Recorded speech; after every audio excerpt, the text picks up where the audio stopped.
Olá, pessoal. Eu sou a professora Josefina Oliveira, sou professora de língua portuguesa. Estou aqui especialmente para orientar vocês em relação às atividades curriculares complementares. É um projeto do governo do estado do Maranhão e nós estamos aqui na plataforma Gonçalves Dias gravando essas aulas para vocês.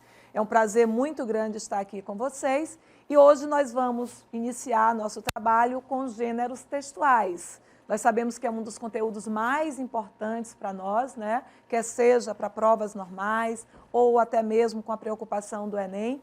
E entre esses gêneros textuais, especificamente, nós vamos falar hoje sobre o resumo e a resenha. São dois conceitos muito simples, muito fáceis, mas às vezes nós confundimos. Então, aqui nós vamos destacar um pouco qual é a diferença entre o gênero resenha e o gênero resumo. E o que nós temos aqui inicialmente? Nós temos em termos de conceito. O que é um resumo? O resumo é um gênero textual que apresenta fielmente as principais ideias de um outro texto. Então, você está lendo um livro, você está lendo, você assistiu um filme, e aí você pode fazer um resumo desse livro, um resumo desse filme. E quando você faz o resumo, você tem que colocar as ideias fiéis. Você vai observar o que foi que o livro disse, o que foi que o filme trouxe, e você vai reproduzir aquelas informações. Um aspecto interessante em relação à questão do resumo é o objetivo dele. Ele é uma síntese que você vai dar para um leitor. Então, se de repente você lê um livro, você resumiu esse livro, então um outro leitor pode pegar o seu resumo e ter uma noção das ideias principais daquele livro. Certo? Então, essa é a finalidade, é o objetivo principal do resumo. É um conteúdo apresentado em relação ao texto original. E quando nós pensamos na estruturação do resumo, nós temos que pensar como ele pode ser organizado. É importante pensar o gênero, não só no aspecto do reconhecimento, da finalidade dele, do objetivo, mas também como ele é produzido. No caso, nós devemos utilizar uma linguagem concisa. O que é uma linguagem concisa, Josefina? A linguagem concisa é uma linguagem sintética. Eu não vou colocar muitas informações, porque senão vai ficar do mesmo tamanho do livro. Eu tenho que resumir. O resumo requer uma redução daquele texto original. Que esse texto original não necessariamente é um livro. Eu posso fazer o resumo de um capítulo, você pode fazer o resumo de uma aula, você pode fazer um resumo de uma novela, aquele capítulo da novela que aconteceu. Às vezes a gente faz isso da brincadeira. Você assiste Big Brother por aí no dia seguinte alguém não assistiu, pede para você, você faz o resumo. Como é que você faz o resumo do Big Brother? Você coloca as principais informações, o que aconteceu de mais interessante. Isso é o resumo. Então, a linguagem ela precisa ser resumida, ela precisa ser objetiva. Eu tenho que ir diretamente ao ponto, eu não posso ficar floreando, quanto mais objetivamente for, melhor. E ele é um texto predominantemente descritivo. Por que é um texto descritivo? Porque eu vou descrever uma cena, eu vou descrever um filme, eu vou descrever um capítulo de um livro, então eu tenho uma predominância descritiva. Predominância não quer dizer que é simplesmente só descritivo. Então, é sempre bom a gente fazer essa associação. E, normalmente, ele é utilizado exatamente com essa finalidade de condensação. E aqui eu até coloquei, você pode fazer uma condensação de um livro, você pode fazer a condensação de um capítulo, você pode fazer uma condensação de um artigo científico, de um documento legal, certo? De um filme, de uma aula. Olha a quantidade de referências que nós podemos utilizar fazendo resumos, tá? E aí, basicamente, em termos de estrutura, nós vamos ter uma sequência com a mesma estrutura da maioria dos textos. Eu começo apresentando, depois eu desenvolvo a ideia, depois eu faço o fechamento. Então, é uma estrutura base, é uma estrutura simples.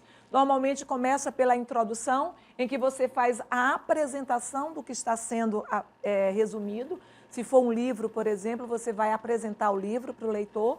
Certo? Depois você vai desenvolver as ideias que o livro traz e que você colocou como ideias que são pertinentes e depois você faz uma finalização das informações, você faz o fechamento. Um ponto interessante aqui é que o resumo você não se posiciona, você se limita a dizer aquilo que aquela obra traz.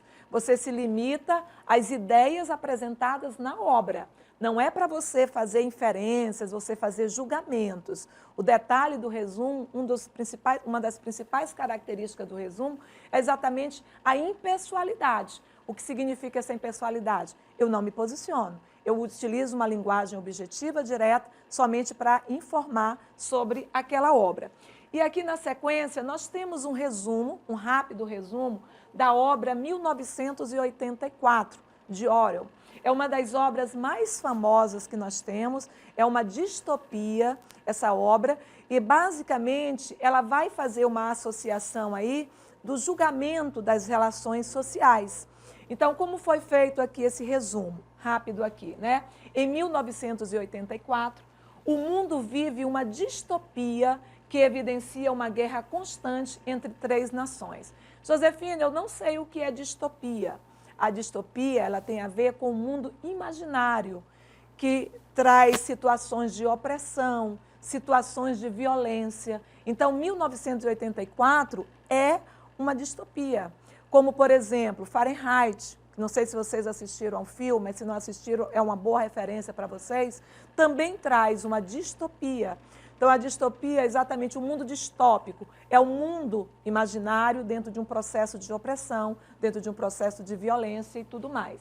Então, ele traz aqui a referência da obra, né, e já sintetiza, vive uma distopia que evidencia uma guerra constante entre três nações. O conflito é pano de fundo e de sustentação de um governo autoritário em que a população é vigiada pelas chamadas teletelas, que consiste em câmeras de vigilância dispostas nas casas e em diversos ambientes abertos.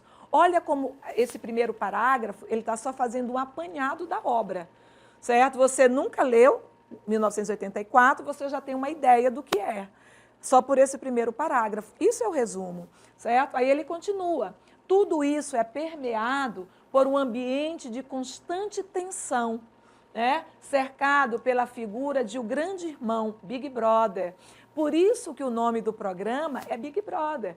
É inspirado exatamente na ideia de Orwell, associando aí a vigilância, a constante vigilância.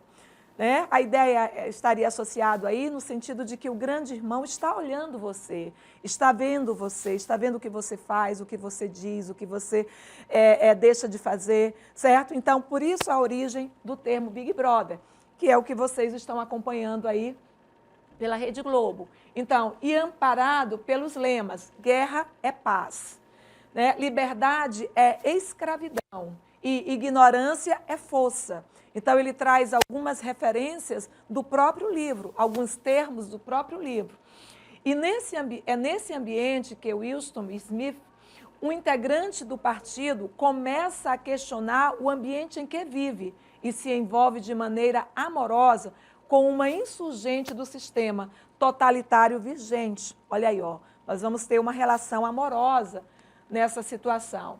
Tomados pelas ideias, por ideias, subversivas de Emmanuel Goldstein, Winston e o seu recente par romântico são infiltrados pelo sentimento de resistência, mas logo são oprimidos com a descoberta de que tudo não passou de criação do próprio sistema dessa sociedade de controle. Ao final, descobre-se que a resistência foi forjada e que ninguém é capaz de escapar da vigilância constante das teletelas e do grande irmão. Olha como ele sintetiza a história. Você não lê o livro, mas você já tem uma ideia que fala de um sistema de opressão, de vigilância, o grande irmão, e a vigilância é feita pelos mecanismos das teletelas. Então você percebe e vê, alguém vai se insurgir, alguém vai se levantar contra aquela situação. Então você tem uma ideia. E normalmente esse resumo, ele é um convite para a leitura, né? Então entendam, ele sintetizou as ideias da obra, tá? Isso caracteriza o resumo. Diferente, por exemplo, da resenha. A resenha, ela também é um resumo, mas com um detalhe. E esse é o ponto-chave da nossa aula. A diferença é que na resenha eu opino. Eu não apenas apresento o resumo da obra, mas eu vou emitir um juízo de valor. O que é um juízo de valor, Josefina? É uma opinião. Então, nesse caso, eu vou dizer se é bom, se é ruim, se é legal, se não é legal, se é justo ou se é injusto. Então, eu vou fazer comentários acerca daquela obra. Essa é a diferença base. Então, nós teríamos, um gênero textual, a resenha, né, que traz a descrição de um texto, né, de um filme, de uma peça teatral e permite a quem escreve emitir sua opinião. Esse é o ponto-chave da nossa aula, tá? Podendo influenciar a escolha do leitor. Traz comentários e julgamentos do resenhista. Quem faz a resenha é resenhista, certo? Ele vai escrever e vai opinar. Geralmente você lê uma resenha de um filme. Quando o filme é lançado, alguém escreve, publica na revista e vem lá falando sobre a obra, sobre o filme, e aí a pessoa que escreveu, ele vai dizer se é bom ou se é ruim, se vale a pena ou não você acompanhar. Utiliza uma linguagem clara e acessível, claro, né, pelo próprio objetivo, segue basicamente as estruturas, né, padronizadas, a apresentação das informações, certo? A descrição da obra, tá? E depois o posicionamento do próprio resenhista. A descrição do resenhador deve se ater a uma análise mais profunda do texto-fonte, indicando as partes do texto e a cada uma delas, o que cada uma delas apresenta, além de falar sobre a organização do texto e outras características da estrutura da obra analisada. Então, você vai fazer uma síntese. Aí, na última parte, certo? É que você tem a avaliação. O que seria essa avaliação? É quando você vai emitir seu juízo de valor, é quando você vai julgar, né? Então, ali nós temos o resenhador, ele vai fazer uma leitura crítica. Por exemplo, no caso da obra de Orwell, né, 1984, o que nós lemos foi só um resumo, só fala do que o livro traz, o que a obra traz. Mas se fosse uma resenha, além de trazer o que a obra traz, o conteúdo da obra, também teria uma crítica de quem leu, dizendo se é bom ou não, indicando ali se é interessante o leitor ler ou não, tá? Esse é o ponto-chave aí em relação à resenha. Aí nós teríamos a avaliação, que é a leitura crítica, sobre a obra, indicando suas críticas embasadas, pontos positivos e pontos negativos da obra, tá? E o exemplo que nós temos aqui é de Titane, tá? Que é uma obra, aqui temos a referência, e aqui nós vamos ver a resenha dessa obra, a francesa Julia Ducournau, eu não sei a pronúncia no francês, mas é mais ou menos isso, retorna em mais uma direção após diversos elogios e críticas positivas em Rai.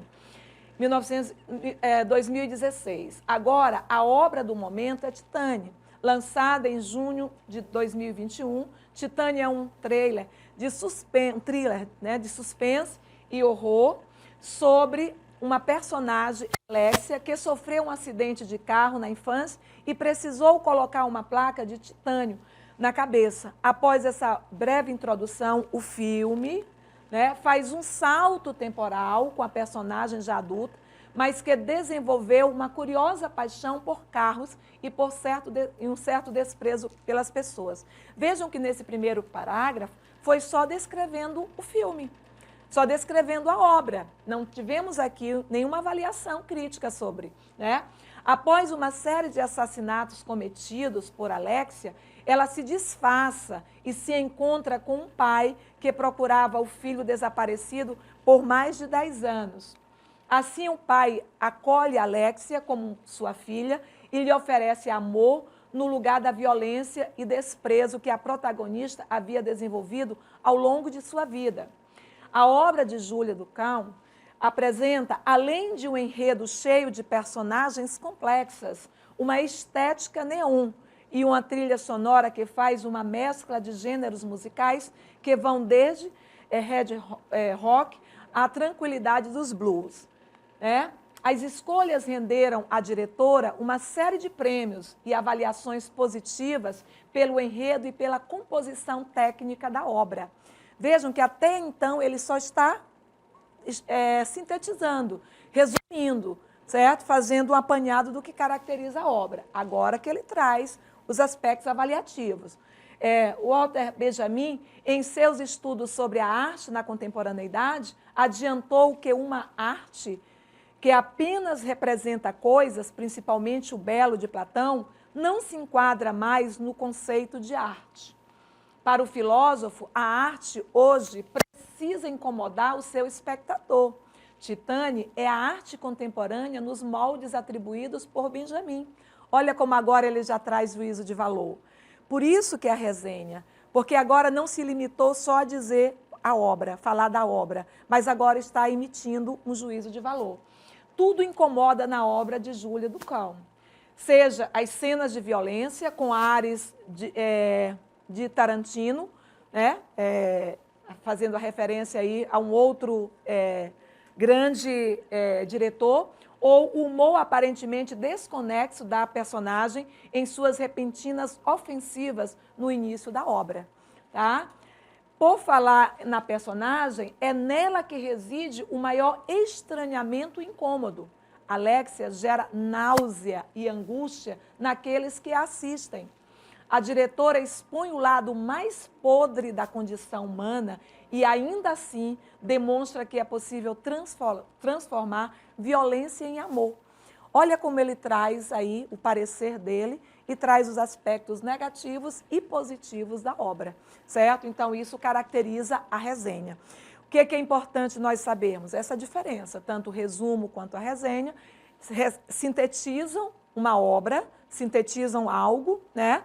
Certo? Um capítulo de um livro, uma aula, uma obra de arte, um filme que seja, mas a diferença é que o resumo eu me limito às ideias centrais e no caso da resenha, além de fazer o resumo, eu também preciso opinar, eu também preciso me posicionar, certo? E aqui eu trouxe uma questãozinha para nós identificarmos, né?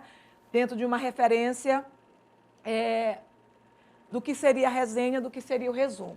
Uma questão do Enem, tá? Então, vocês já estão treinando para o Enem. Olha como aparece, né? A trajetória de Eliezer Menninger é contada por uma narradora mórbida, surpreendentemente simpática. Ao perceber que a pequena ladra de livros lhe escapa, a morte afeiçoa-se à menina e rastreia suas pegadas de 1939 a 1943. Traços de uma sobrevivente,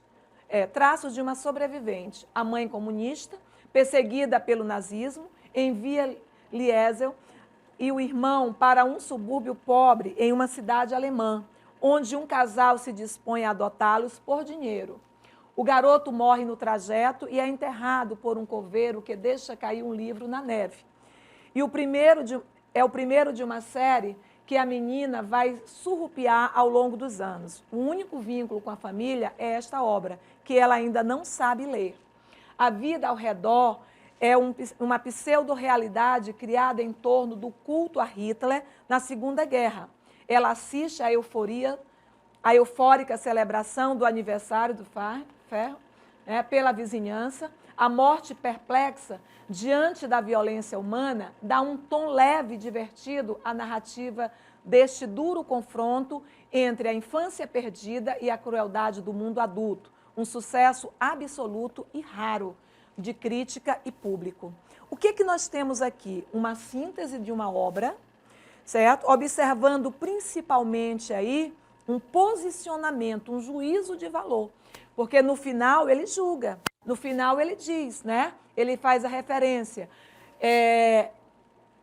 Um tom leve e divertido à narrativa. Então, quando eu digo que é um tom leve e divertido, eu já estou emitindo um juízo de valor, certo? Deste duro confronto entre a infância perdida e a crueldade do mundo adulto e um sucesso absoluto e raro de política, aliás, de crítica e público. Então, percebam que, nesse caso, ele emite um valor. Se ele emite um valor, ele faz um julgamento, eu já sei que isso não é resumo, eu já sei que isso é resenha. E aí nós vamos para as opções. Olha só, o que a questão traz? Olha o Enem, isso aqui é Enem. Os gêneros textuais podem ser caracterizados, dentre outros fatores, por seus objetivos.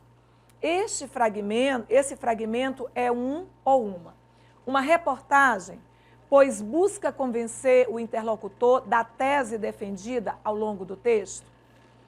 A reportagem ela não apresenta uma defesa de tese. A reportagem é um gênero que trabalha associando aí o aspecto de documentário, certo?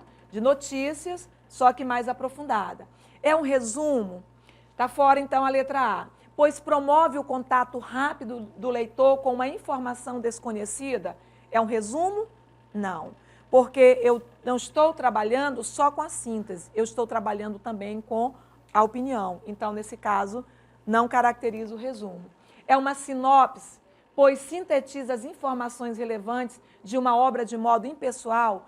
Nós vamos ter uma aula que nós vamos falar sobre sinopse. A sinopse também é uma síntese, mas nós vamos ter um detalhe aí interessante, porque a sinopse é feita normalmente pelo próprio autor da obra, tá? Só dando um spoiler para vocês aqui, certo? É uma instrução, pois ensina algo por meio de explicações sobre uma obra específica. Ele está instruindo? Não, ele está informando, tá? Mas só que ele se posiciona. E é uma resenha, pois apresenta uma produção intelectual de forma crítica? Correto, é uma resenha, certo? Então, ele apresenta uma produção artística, né? E aí associa aí crítica em relação a essa produção. Então, nós teríamos a opção correta, a letra E. Confere. E para nós finalizarmos, nós vamos ter aqui, certo? O livro A Fórmula Secreta conta a história de um episódio fundamental para o nascimento da matemática moderna e retrata uma das disputas mais virulentas da ciência renascentista. Tá? Fórmulas misteriosas, duelos públicos, traições, genialidade, ambição e matemática. Né? Esse é o instigante universo apresentado no livro, que resgata a história dos italianos Tartaglia e Cardano e da fórmula revolucionária para a resolução das equações de terceiro grau. A obra constitui um episódio polêmico que marca, para muitos, o início do período moderno da matemática. Em última análise, a fórmula secreta apresenta-se como uma ótima opção. Olha, até então, nós estávamos vendo o quê? A descrição da obra. Confere a fórmula secreta. Mas aqui nesse segundo parágrafo, olha como isso já nos ajuda a identificar. Ele já emitiu um juízo de valor. Ele já está dizendo assim, a fórmula secreta apresenta-se como uma ótima opção.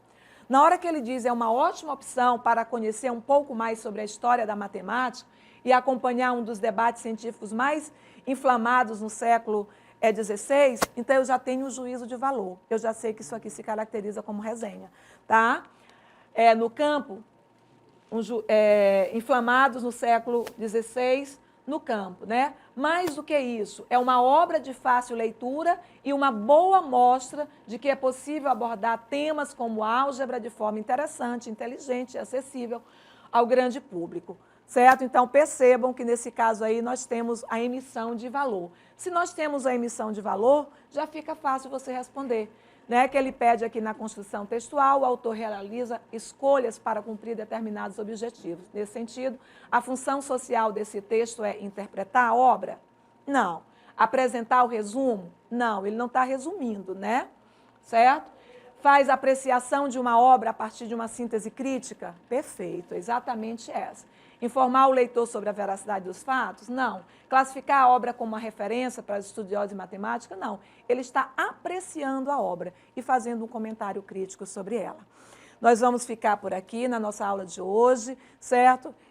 Acessem o plano de estudos para vocês terem maiores informações sobre a nossa aula, certo? Mais questões para resolverem. Aqui nós temos só 2 questões, mas no plano de estudo nós temos mais questões. E até o nosso próximo encontro. Aproveitem a oportunidade e estudem. Um abraço.